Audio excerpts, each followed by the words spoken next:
हिंदी में यूपीएससी की तैयारी से संबंधित प्रोग्राम्स को देखने के लिए सब्सक्राइब करें स्टडी IQ IAS हिंदी। नमस्कार, बहुत बहुत स्वागत है आप सभी का स्टडी IQ IAS हिंदी में। मेरा नाम है अतुल जैन। भारत और चाइना के बीच में, भारत और चीन के बीच में सीमा विवाद जो होता है उसको सुलझाने का प्रयास निरंतर चल रहा है। ये तो मैं आपको लगातार पढ़ा रहा हूं, आप समाचारों में भी देख रहे होंगे, सुन रहे होंगे। लेकिन क्या आपको ऐसा लगता है कि सीमा विवाद जो है वो भारत और चाइना के बीच में जो है वो पूरी तरह से जल्दी ही सुलझ जाएगा, और या फिर इस विवाद को सुलझाने के समय जो है, इस विवाद को सुलझाने की प्रक्रिया में क्या चाइना कुछ और प्रयास नहीं कर रहा होगा? ऐसी चीजों को झुठलाते हुए आज एनडीटीवी में एक रिपोर्ट छपी है ndtv.com पर, और इन्होंने क्या बताया है कि अरुणाचल प्रदेश में जो लाइन ऑफ एक्चुअल कंट्रोल है, यानी कि भारत और अरुणाचल की जो पारस्परिक सहमत सीमा है जिससे दोनों देश सहमत हैं, उससे कुछ 20 किलोमीटर दूर की दूरी पर चीन क्या कर रहा है? एक हेलीपोर्ट बना रहा है। आप यहां देख सकते हैं ndtv.com ने इस रिपोर्ट को छापा है।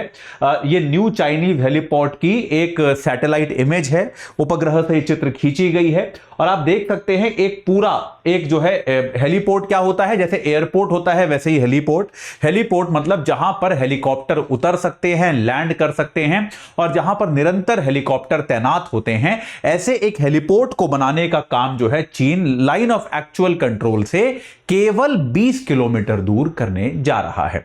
इसका क्या परिणाम होगा, क्या महत्ता होगी, यह कहां हो रहा है, इसके बारे में आपको बताऊंगा। लेकिन उसके पहले आपको बता देता हूं कि भाई हमारा लॉन्ग टर्म बैच जो है, जो 2026 और 27 वालों के लिए है, वो शुरू हो चुका है। उससे जुड़ने की लास्ट डेट जो है 20 तारीख है। आप एजे लाइव कोड लगा के इससे जुड़ सकते हैं। अगर आप परीक्षा को 2025 में ही देना चाहते हैं तो याद रखिए 19 तारीख से एजे लाइव कोड लगा के आप हमारे बैच में जुड़ सकते हैं। 19 तारीख से बैच शुरू हो रहा है, तुरंत जुड़ जाइए ताकि आपकी तैयारी एक सही शेप, सही आकार में रहे। और अगर आप पटना के रहने वाले हैं तो याद रखिए 22 तारीख को सुबह 11 बजे हमारी टीम वहां पर आ रही है एक सेमिनार करने के लिए। आप वहां पर हमसे सीधे लाइव मिलने भी आ सकते हैं।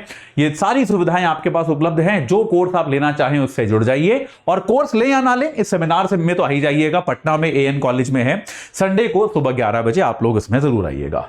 चलिए अब एक बार एनडीटीवी की इस रिपोर्ट पर चलते हैं और इस रिपोर्ट को देखते हैं। तो आप यहां पर देखेंगे, किधर गया वो चित्र? हां, आप यहां पर देखेंगे कि उपग्रहों ने क्या किया है। एक इस प्रकार का भारत और चीन की सीमा से तकरीबन 20 किलोमीटर चीन की साइड पे। तो पहली बात तो यह है, ये याद रखिए कि यह ऐसा क्षेत्र नहीं है जिस पर भारत अपना दावा करता है। यह क्षेत्र चीन का है, इसमें हमें कोई दिक्कत नहीं है, इसमें हमें कोई आपत्ति नहीं है। लेकिन तब भी सरहद के इतने पास, सीमा के इतने पास, केवल 20 किलोमीटर की दूरी पर चाइना क्या कर रहा है? एक पूरा हेलीपोर्ट बना रहा है। और आप देख सकते हैं 600 मीटर लंबा रनवे भी बनाया गया है, यानी कि यहां पर जो है अत्याधुनिक प्रकार के हेलीकॉप्टर लाए जाएंगे जिनको लैंडिंग इत्यादि में कम पावर की आवश्यकता होगी। देखिए, चाइना का एक जो रणनीति है, जो हमारे जो चीफ ऑफ डिफेंस स्टाफ हुआ करते थे बिपिन रावत साहब, जिनकी एक हेलीकॉप्टर दुर्घटना में मौत हो गई, दुखद मृत्यु हो गई, तो बिपिन रावत साहब हमेशा ये कहते थे कि चीन की जो नीति है वो क्या है। इसको उन्होंने नाम दिया था सलामी स्लाइसिंग की नीति का। सलामी स्लाइसिंग। तो आप में से जो लोग मतलब नॉन वेजिटेरियन खाना खाते हैं, अगर आपने सलामी कभी खाया हो तो आपने देखा होगा वो क्या होता है, मांस का एक बड़ा पतला सा, एक एकदम जैसे रोटी जैसी मांस की काट के बनाई जाती है, बहुत छोटा सा, बहुत पतला सा काटा जाता है उसको आप सलामी कहते हैं।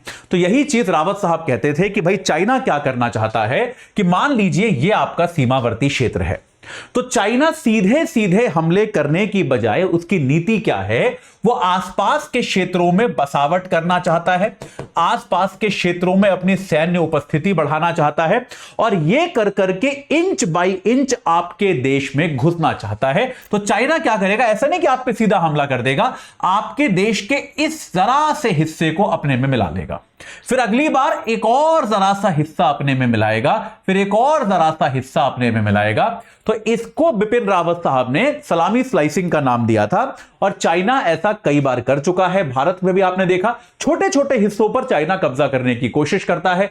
भूटान में तो यहां तक कि जो वहां का शाही परिवार है, उनकी व्यक्तिगत संपत्ति जो कि सीमावर्ती थी, उस पर भी चाइना ने ऐसे ही सलामी स्लाइसिंग की प्रक्रिया के जरिए, माफ कीजिएगा, कब्जा कर लिया है। तो ऐसी चीजें आपको देखने को मिली हैं। तो अब क्या है, यहां पर यह बात स्पष्ट है। तो अभी इस प्रक्रिया के तहत क्या हमको देखने को मिल रहा है कि तिब्बत जो है, भाई तिब्बत अभी चाइना के कब्जे में है। तिब्बत में एक आपकी गोंगरी गाबू नाम की नदी बहती है। गोंगरी गाबू नदी के तट पर, गोंगरी गाबू नदी के किनारे जो है, यहां पर एक इन्होंने ये बनाया है, एक अपना हेलीपोर्ट बनाया है। और देखिए कितना जल्दी बनाया है। यहां पर सैटेलाइट इमेजरी ये भी बताती है कि आप अगर 1 दिसंबर 2023 को देखेंगे तो यहां पर कुछ भी नहीं था, एकदम नॉर्मल, जैसे बाकी जगह की जमीन है वैसे ही यहां की भी जमीन थी। अगर आप 31 दिसंबर 2023 को देखेंगे तो आपको क्या दिखेगा कि यहां पर बस जमीन थोड़ी साफ की जा रही थी और कुछ भी नहीं था। वहीं आप ठीक 9 महीने बाद सितंबर 2024 में देखते हैं तो आप ये इमेज देख पा रहे हैं जो आपको मैं दिखा रहा हूं, जिससे ऐसा लगता है कि हेलीपोर्ट तो बनके लगभग तैयार हो गया है। तो चाइना ने एक हेलीपोर्ट को जो बनाया है वो बहुत ज्यादा गति के साथ बनाया है, बहुत ज्यादा तेजी के साथ बनाया है। तो इस बात को परिलक्षित करता है, इस बात को दिखाता है कि चाइना इस बॉर्डर इंफ्रास्ट्रक्चर को लेकर कितना ज्यादा गंभीर है। अब यहां पर अगर आपके पास हेलीपोर्ट की सुविधा है तो इसका यूज सिविलियन भी हो सकता है, लेकिन सबको पता है यार कि सरहद के इतना पास, सीमा के इतना पास सिविलियन प्रयोग तो क्या ही होगा। तो आप बेसिकली इसका सैन्य प्रयोग ही करने वाले हो, इस बात की पर्याप्त संभावना है। इससे चाइना जो है अपने वायुयान जो है, अपने हेलीकॉप्टरों को उड़ा सकता है। यहां पर अपनी सेना को अगर बुलाना है तो जल्दी बुला सकता है, सेना के आगमन टाइम को बहुत कम कर सकता है। इंटेलिजेंस, सर्वेलेंस, नजर रखना, इस तरह की चीजों में भी चाइना जो है इसका लाभ उठा सकता है, इसमें कोई संदेह है नहीं। ठीक है, तो ये जो 2 क्षेत्र है यहां पर, इन पर चाइना की खास तौर पे नजर है, जिसमें एक आपका ये अंजौ जिला है, आप यहां पर देख सकते हैं अरुणाचल में, और दूसरा आपकी ये दिबांग वैली है, दिबांग घाटी है। आप ये देख सकते हैं, इन दोनों को क्या कहते हैं, फिशटेल एरिया कहते हैं, क्योंकि यहां पे सरहद की जो इस आकार है वो मछली के पूंछ जैसा आकार है। तो ये 2 जगहें ऐसी हैं, अंजौ का क्षेत्र है और अपर दिबांग वैली है, ऊपरी दिबांग वैली है। इन दोनों क्षेत्रों पे चाइना जो है वो ऐसा करने की सोच रहा है, अपना जो है किसी तरह से इन पर धीरे धीरे चाइना की नजर है, इसमें कोई संदेह नहीं है। अगर आप देखेंगे तो चाइना धीरे धीरे क्या कर रहा है कि सैकड़ों गांव चाइना ने बसाए हैं सरहद पे, जो आपको मैंने बताया था सलामी स्लाइसिंग की नीति के जरिए चाइना ने क्या किया, सैकड़ों गांव यहां पर बसाए हैं और धीरे धीरे वो भारत के क्षेत्र में घुसने का प्रयास करना चाहता है। हालांकि भारत ने भी ऐसा नहीं है कि कुछ नहीं किया है, भारत सरकार ने भी वाइब्रेंट विलेज योजना शुरू की है।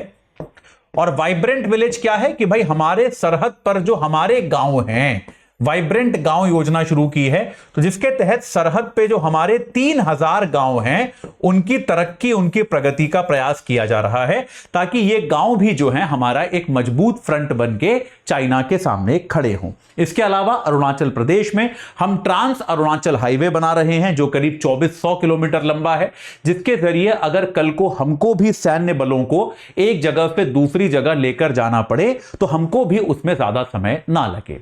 तो कुल मिला के बात इतनी है कि भाई हमको समझना होगा कि चाइना जो है उसकी सरहद पर जो गतिविधियां हैं, मैं आपसे बार बार, देखिए मैं आपको आजकल रोज पढ़ा रहा हूं हिंदू की क्लासेस में और अन्य क्लासेस में, कि किस तरह से भारत और चीन जो है वो डिसएंगेज कर रहे हैं, यानी कि अपनी सेनाओं में जो झड़पें, जो मनमुटाव थे, जो तनाव था, उसको कम कर रहे हैं। पर सेना में तनाव को कम करने का मतलब यह बिल्कुल नहीं होना चाहिए कि हम चीन जो सीमा पर जो गतिविधियां कर रहा है, जो हरकतें कर रहा है, उससे हम आंखें मूंद लें या उसकी तरफ हम ध्यान ना दें। यह अपने आप में बहुत जरूरी है। और भारत सरकार अभी तक कम से कम यह संकेत देती आई है कि चीन जो कर रहा है उसको लेकर हम अंधे नहीं हैं या फिर हमने आंखें मूंद नहीं रखी हैं। तो इसमें जो भी कुछ नया होगा तो निश्चित तौर पे मैं आपको बताऊंगा, लेकिन अभी के लिए इतना ही। जाते जाते आपको एक बार फिर बता दूं कि भाई अगर आप पटना में हैं तो 22 तारीख सुबह 11 बजे एएन कॉलेज में आना मत भूलिएगा। हमारा सेमिनार हो रहा है, आप लोगों से रूबरू होंगे, आपके साथ बैठेंगे, चर्चा करेंगे, जरूर बात कीजिएगा।